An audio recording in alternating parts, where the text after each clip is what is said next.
Find the simple interest on $750 for 3 years at 7.4%. Okay, so now what we want to do with this is use a simple interest formula. Make sure you either memorize it or have it handy, right? I equals P times R times T. Okay, so I, of course, stands for the interest, right? That is how much is essentially made after we invest this money for this amount of time at this interest rate, right? So that's P, right? P is the principal, which is how much is invested. R is the interest rate, and T is the time. Now you got to be careful with these, right? Time should always be given in years, okay? Or whenever we plug into the formula, it should always be in years. Right? Most of the time it is, right? But if they give you the time in months, you want to make sure to convert that to years.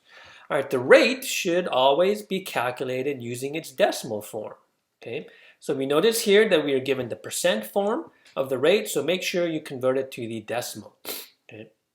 So the principal in this case should equal that $750, right? The rate that we're going to use then is 0.074, okay?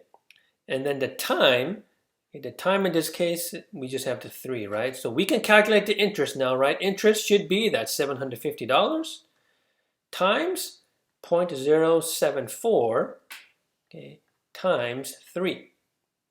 Right, so if you enter this in your calculator, okay, we're going to get the result. Okay, 160, no, okay. What does calculator tell you? Right, so if you punch this in your calculator, it's just going to say 166.5, right? But remember, we're talking about money. Right, so what does this represent then? It represents $166.50, right? Okay, so that's going to be the interest that is made.